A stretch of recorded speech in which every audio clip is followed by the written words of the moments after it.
Baik, kita udah sepakat ya kalau kita bakal milih topik persepsi mahasiswa mengenai bentuk, motif, dan pelaku cyberbullying di media sosial Instagram. Ya, Oh. setuju. Setuju Oke. sih. Setuju.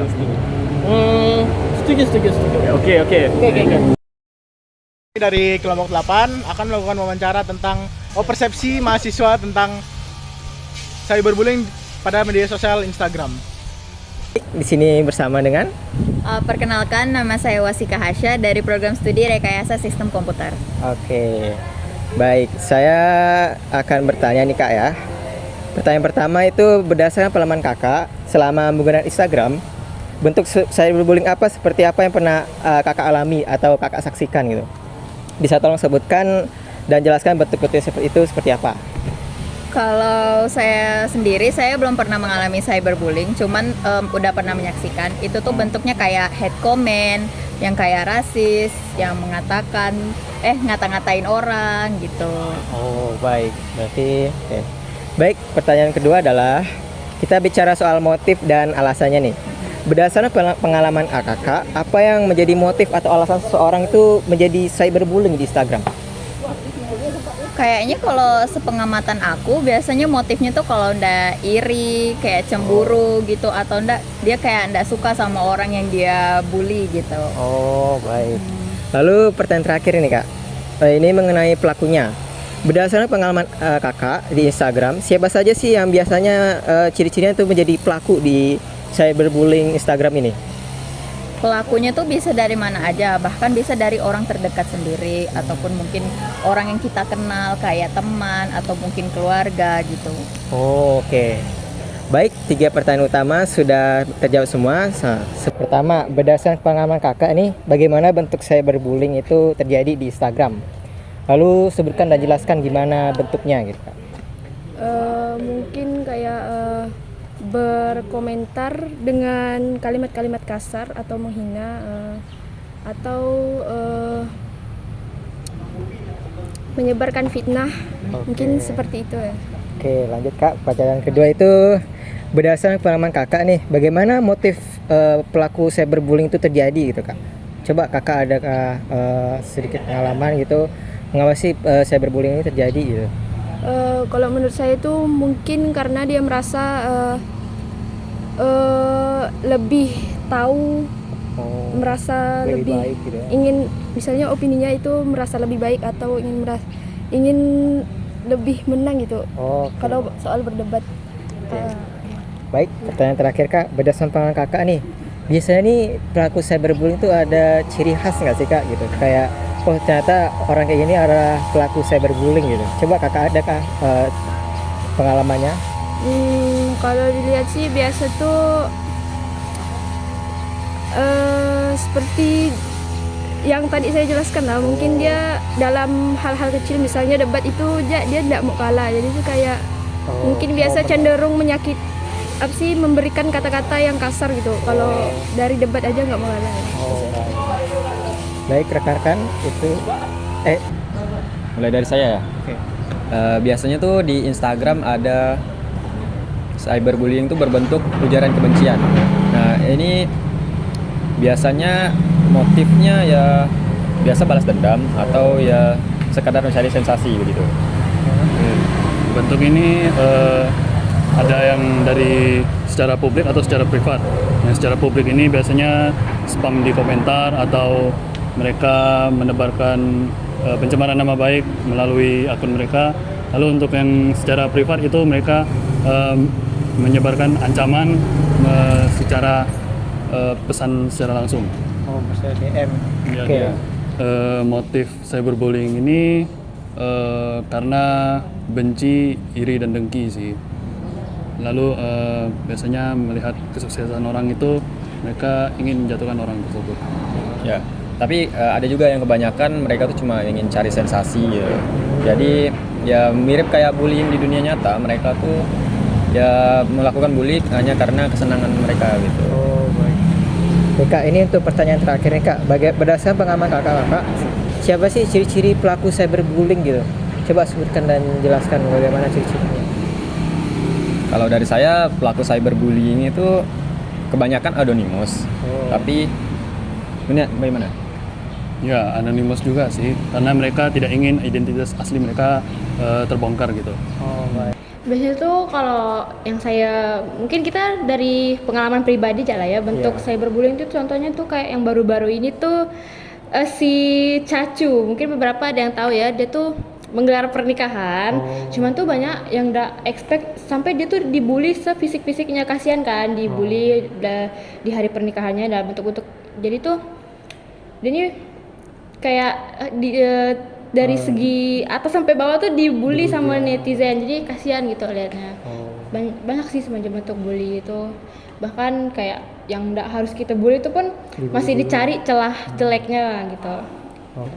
Motif gimana ya, kayak tadi kita ambil kasus yang sama aja lah ya, seperti tadi tuh kayak ini Ini gitu. ya iri gitu kan, karena sebelumnya si dia nih, si yang dibully netizen tadi tuh dia tuh sebelumnya memang ada kasus kayak jadi korban apa gitu kan, sekarang kebalik dia jadi korban lagi, cuman bedanya dia sekarang jadi korban bully. Nah itu karena si Dengki tadi tuh padahal dia katanya cakepnya karena makeup kan, tapi giliran pas beda tipe makeupnya langsung dibully. Jadi itu kan kelihatan kan kalau orang tuh memang dengki, iri gitu kan, nggak suka, kayak ada latar belakang lain lagi lah gitu.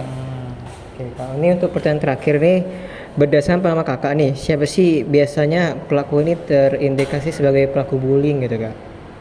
Nah kalau biasanya pelakunya nih orang-orang yang bahasanya tuh no lab gitu, enggak ada kehidupan dia kan.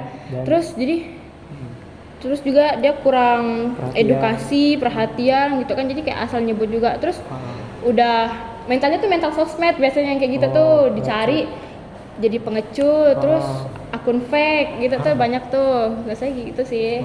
Baik kak, baik itu tadi 3 pertanyaan dari kami, terima kasih banyak kak. Ya, sama. Seperti yang saya lihat, kalau di Instagram itu banyak sekali komen-komen yang negatif, seperti rasis, kayak warna kulit lah, ngolok-ngolok warna kulit, ngejek warna kulit, terus kayak spam di komentar atau spam di story IG gitu. Oke, baik. Mungkin motif dari pelaku pembuli ini dia punya dendam atau tidak suka, rasa tidak suka kepada orang yang mau dibully ya. Punya dendam pribadi lah intinya. Biasa sih kalau dilihat dari akunnya sih akun-akun private ya, yang nggak mau identitasnya tuh terbongkar. Sering namanya tuh nama-nama aneh, kayak usernya tuh aneh lah pokoknya, kayak bukan nama aslinya. Terus tuh banyak yang tidak berfoto profil juga. Baik, terima kasih banyak kak. Lewat komentar gitu lah kan, komentar jahat, kayak menghina lewat media sosial. Oke. Biasanya sih mereka melakukannya karena merasa iri atau merasa lebih tinggi dari korban. Mereka tuh pakai fake akun gitu, nggak mau menunjukkan identitas mereka lah. Oke. Baik, terima kasih banyak kak. Ada seperti di komentar-komentar Instagram ada orang kayak menghina orang kulit hitam, karena itu mereka tuh merasiskan orang kulit hitam. Ada juga yang mereka tuh merasa lebih unggul dari orang-orang yang disabilitas. Mereka tuh merasa tuh lebih sehat, sempurna juga fisiknya gitu. Motifnya tuh ya biasa juga ada yang iri terhadap orang-orang kaya. Mereka tuh akan selalu mencari kesalahan dari orang yang orang gitulah. Misalnya tuh kita tuh posting di video IG, kita tuh push up, pasti tuh ada tuh orang tuh ingin menjatuhkan apa ya, kayak gitu ya, biar kita tuh berhenti push up gitu. Kalau itu kita tuh berusaha menjadi yang lebih baik gitu. Nah, dia tuh biasa tuh iri terhadap orang lain, jadi tuh dia tuh ingin menjatuhkan orang lain lah, biar tuh orang lain tuh seperti dirinya gitu.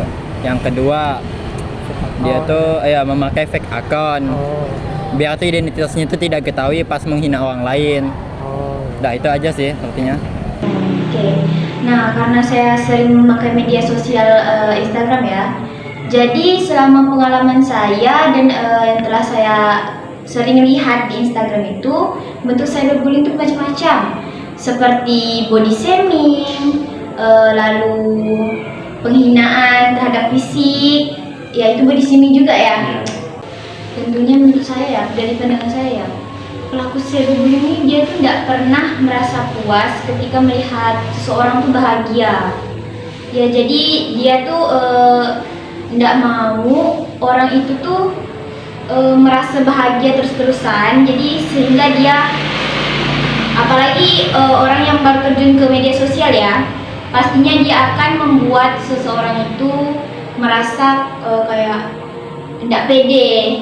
Yang pertama yang pede untuk berhadapan dengan media sosial, dengan kamera, menjadi tidak pede gara-gara body shaming yang telah ia tuju kepada orang tersebut, korban. Nah, untuk berita hoax juga kadang-kadang memang iri hati, dan juga banyak hal macam lainnya gitu. Selama pengalaman saya untuk bermain di media sosial ini ya, tentunya pelaku ini kebanyakan adalah orang yang pertama tentunya pandai bermain medsos, yang kedua tentu orang yang menyerang pelaku ini gimana ya namanya dia tuh tidak memiliki pendidikan atau tidak memiliki moral untuk bermain media sosial. Moral ini yang dimaksud tuh tidak ada gimana ya, orang tidak ada salah gitu ya, tapi dia menjudge orang itu padahal tuh tidak tahu apakah seseorang tuh melakukan hal yang tidak baik atau tidak gitu. Nah, yang kedua, pelaku cyberbullying ini kebanyakan rasa saya orang yang tidak suka sama si korban ini. Jadi si pelaku akan membuat dan menjatuhkan bukan harga diri ya, bisa juga sih harga diri maupun mental ya, mental tentunya, mental si korban, sehingga korban akan merasa tertekan. Nah, dari situlah pelaku pasti merasa bahagia. Dan kebanyakan pelaku yang cyberbullying ini tidak berani ya pakai akun pertama ya. Pastinya mereka memakai akun fake atau enggak akun selain akun pertamanya, sehingga seseorang tidak bisa langsung tahu ini namanya siapa, yang ngomong ini siapa. Nah, dan dari situlah orang-orang pun yang memandang dan tidak suka dengan si korban akan ikut berkomentar jahat. Nah, dan itu membuat korban juga merasa tertekan ya jadinya. Menurut pengalaman saya pribadi, bentuk cyberbullying di Instagram yang pernah saya lihat itu seperti komentar negatif kepada korban, kemudian body shaming, kemudian berita hoax yang disebar oleh pelaku untuk si korban, sehingga orang-orang itu bisa membenci korban tersebut. Terus kemudian yang sering saya lihat itu kayak pelaku tuh sering membuat kayak meme gitu, seperti yang di sekarang, yang ngedit foto si korban tuh jadi jelek gitu. Oke, untuk pertanyaan selanjutnya, menurut pengalaman Anda, bagaimana sih motif dari cyberbullying ini? Menurut saya motif dari cyberbullying ini, si pelaku itu benci terhadap korban karena dia iri, kemudian dia pengen seperti si korban tapi tidak bisa tercapai. Kemudian pelaku cyberbullying itu berawal dari ikut-ikutan orang lain. Oke, menurut saya pelaku dari cyberbullying itu orang yang kurang pendidikannya, baik itu di lingkungan keluarga, pertemanan maupun masyarakat. Yang kedua tuh kayak ada orang yang iseng-iseng itu, terus dia tuh buat akun fake, buat komentar ke akun si korban. Nah, itu tuh mereka lakuin hal itu tuh buat kepuasan mereka gitu. Pesan dan pesan dari kami untuk tugas video ini, untuk pesannya sangat mengedukasi, sangat keren. dan melatih cara untuk kita berkomunikasi. Untuk kesannya mantap. Pesan dari saya, semoga penelitian ini dapat bermanfaat dan dapat dikembangkan lebih baik. Dan kesan dari saya sangat berdedikasi sekali ya untuk penelitian ini. Kesan dari saya, penelitian ini sangatlah menyenangkan dalam pengumpulan datanya, dan pesan dari saya, pesan dari saya harap penelitian ini dapat bermanfaat. Pesan dari saya, jangan pernah melakukan cyberbullying karena di dunia ini kita tidak ada yang sempurna. Dan kesan dari saya, kelompok ini keren. Pesan dari saya, kita kalau bercanda jangan terlalu berlebihan, apalagi bisa menyebabkan cyberbullying yang bisa menyakiti orang lain. Dan kesan saya untuk kelompok ini adalah keren sekali. Pesan dari saya dari tugas yang kita lakukan penelitian ini, bahwa tugas ini sangat bermanfaat lah buat kita, dimana kita bisa berbagi pendapat sesama wawancara responden. Buat kesan sih happy Itu bagus sih. sekali. Saling berbagi pendapat ada